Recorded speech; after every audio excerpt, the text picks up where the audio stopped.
নমস্কার বন্ধুরা, আজ কিন্তু ইংরেজি বছরের প্রথম মানে 2024 পেরিয়ে আজ 2025-এর জানুয়ারি ফার্স্ট। আজ কিন্তু সবাইকে আমি আমার তরফ থেকে জানাবো, সবার যেন সুস্থতা কামনা করি এবং সবাই যেন সাফল্য হতে পারে যে যার নিজ কাজে, তো সেই কামনা করি। তো আপনাদের সবাইকে কিন্তু হ্যাপি নিউ ইয়ার বা ইংরেজি বছরের। তো আজকের ভিডিও বিভিন্ন প্রকল্প নিয়ে, যেমন কৃষক বন্ধু লক্ষ্মীর ভাণ্ডার বা পিএম কিষাণ এবং আমাদের যে বাংলার বাড়ি প্রকল্প রয়েছে এবং বিভিন্ন বার্ধক্য ভাতা নিয়ে নতুন আরও মানে আপডেট যেগুলো নতুন রয়েছে সেগুলো বলবো এবং কিছু আলোচনা করব। তো আজকের ভিডিও শুরু করা যাক। আমি আলোচনা করব বাংলার বাড়ি নিয়ে। তো বাংলার বাড়িতে ইতিমধ্যে কিন্তু সবাই টাকা পেয়ে গেছে। যদি 2-5 জন বাকি পড়ে যায় তো তাদেরকেও ওয়েট করতে হবে, কেননা এখনও সময় রয়েছে, তাদেরকেও অ্যাকাউন্টে টাকা দিয়ে দেবে। তো এটা কিন্তু আমাদের মাননীয় মুখ্যমন্ত্রী ঘোষণা করেছিলেন 17ই ডিসেম্বর থেকে 26শে ডিসেম্বরের আগে কিন্তু টাকা দিয়ে দেওয়ার কথা ছিল।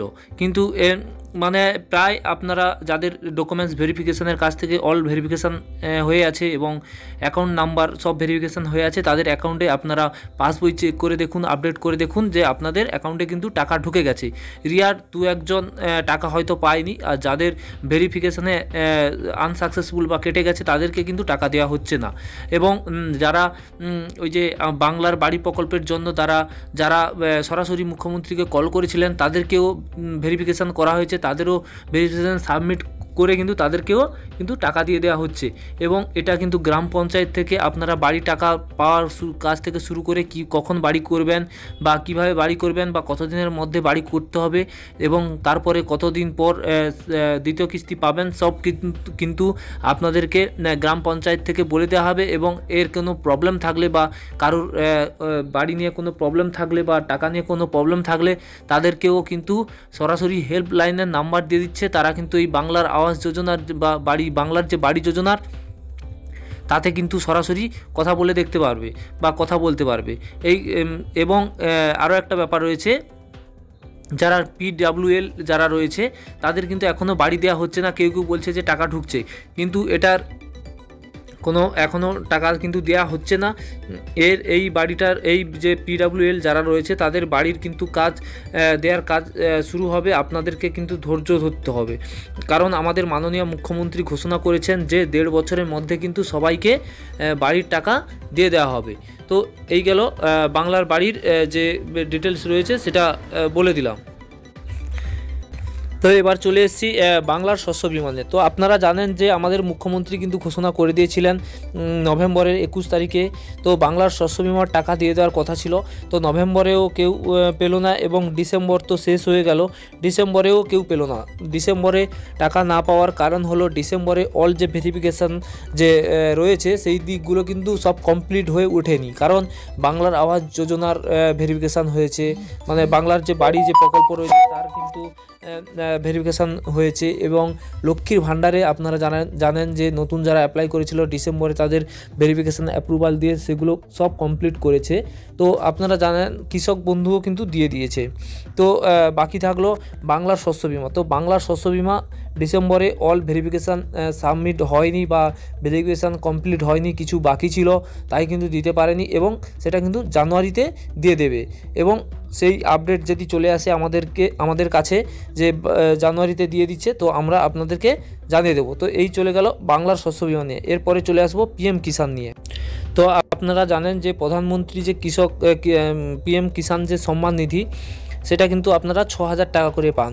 তো সেটা কিন্তু দপ্তর থেকে জানিয়েছে যে ডবল করা হোক, মানে 6,000-এর জায়গায় সেটা 12,000 করে দিতে হবে।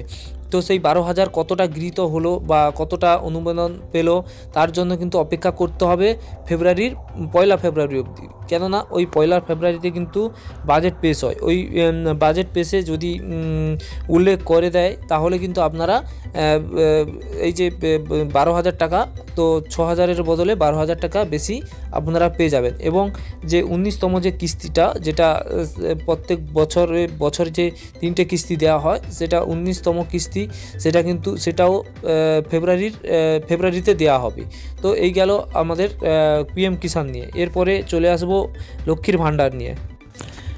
তো আপনারা জানেন যে লক্ষ্মীর ভাণ্ডার কিন্তু ডাইরেক্ট যারা লক্ষ্মীর ভাণ্ডার পান তারা কিন্তু বার্ধক্য ভাতা যেটা সেটা ডাইরেক্ট কিন্তু কনভার্ট হয়ে যাবে। এটা বারবার বলেছি, আগের ভিডিওতেও বলেছি যে মানে বার্ধক্য ভাতা নিয়ে যারা খুবই দুশ্চিন্তায় থাকেন তাদের দ্বারা বারবার রেজিস্টার করছেন কিন্তু হচ্ছে না। তো এটা কিন্তু আর প্রবলেমে পড়তে হবে না, কারণ যাদের লক্ষ্মীর ভাণ্ডারের অ্যাপ্লাই করা হয়ে আছে বা লক্ষ্মীর ভাণ্ডারের টাকা পান তারা কিন্তু 60 বছর হয়ে গেলে সরাসরি বার্ধক্য ভাতায় চলে আসবে। তো এবং যারা বার্ধক্য ভাতা নিয়ে অনেকে কমেন্ট করছে যে বারবার টাকা পাচ্ছে না, বারবার করে কমেন্ট করছে। তো এটা কিন্তু জানুয়ারিতে আপনারা নতুন যারা অ্যাপ্লাই করেছিলেন বা টাকা পাচ্ছেন না রেজিস্টার করেছেন, তো তাদের কিন্তু জানুয়ারিতে টাকা ঢুকে যাবে। এবং লক্ষ্মীর ভাণ্ডার মেন যে বক্তব্য রয়েছে যে যারা নতুন অ্যাপ্লাই করেছেন বা করবেন ভাবছেন, তো তারা কিন্তু আপনারা হয় ডাইরেক্ট বিডিও অফিসে জমা দিন, না হলে অঞ্চলেও কিন্তু এখনও জমা নিচ্ছে। এই গেল আমাদের লক্ষ্মীর ভাণ্ডার নিয়ে। এরপরে চলে আসবো কৃষক বন্ধু নিয়ে। তো কৃষক বন্ধুর আপনারা জানেন যে সর্বনিম্ন কিন্তু 4000 টাকা করে দেওয়া হয় এবং হাইয়েস্টলি 10,000 টাকা দেওয়া হয়। তো সেটা জায়গার উপরে ভিত্তি করে। তো আপনারা জানেন যে এরপরে কিন্তু জানুয়ারি থেকে কিন্তু ফার্স্ট ইয়ার শুরু হয়ে গেছে। তো এরপরে জুন মাসে কিন্তু ফার্স্ট কিস্তির টাকা দিয়ে দেবে। তো আপনারা যারা এখনও অ্যাপ্লাই করেননি, তো আপনাদের যদি জায়গা থেকে থাকে আপনাদের নামে, তো ফ্যামিলির অনেকের নামে থাকলেও কোনো অসুবিধা নয়। তো আপনারা অঞ্চলে বা বিডিও অফিসে গিয়ে জমা দিন এবং আপনাদের নাম রেজিস্টার করান এবং আপনাদের কৃষক বন্ধুর টাকা কিন্তু চলে আসবে। তো এর কোনো রুলস সেই রকম কঠিন নিয়ম বা কিছু নাই। তো আপনারা যে মোটামুটি আপনাদের নামে জায়গা থাকলে হবে এবং আপনারা যদি সেই অ্যাপ্লিকেশান যদি আপনাদের নিকটবর্তী অফিসে জমা দেন, তাহলে কিন্তু আপনাদের হয় বেশি জায়গা থাকলে 10,000 মানে 5,000 করে দুটো কিস্তিতে কিন্তু টাকা দেয়, এবং কম জায়গা থাকলে 2,000 4,000 টাকা করে কিন্তু বছরে দুবার পাবেন। কিন্তু দুটি বেশ ভালো দিক রয়েছে। সেগুলো হলো সেই কৃষক বন্ধুর আয়তায় থাকলে সেই কৃষকের যদি 60 বছর পূর্ণ হয়ে যায় তারপরে কিন্তু তারা ভাতার জন্য অ্যাপ্লাই করতে পারে, যেটা কৃষক ভাতা নামে পরিচিত। তো সেই ভাতায় অ্যাপ্লাই করলে কিন্তু প্রত্যেক মাসে 1,000 টাকা করে পাবে। এবং কোনো কৃষক যদি দুর্ঘটনায় মারা যায় কিন্তু তার পরিবার এককালীন কিন্তু 2 লক্ষ টাকা পাবে। তো আজকের ভিডিও এই পর্যন্ত। পরের ভিডিওতে আবার দেখা হবে। ভিডিওটি ভালো লাগলে লাইক, কমেন্ট এবং চ্যানেলটিকে সাবস্ক্রাইব করে রাখবেন। আমাদের এই চ্যানেলে জুড়ে থাকুন এবং নতুন নতুন আপডেট পেতে থাকুন, এবং নতুন নতুন আপডেট পেলে কিন্তু আপনাদেরকে সবার আগে আমি জানিয়ে দেব।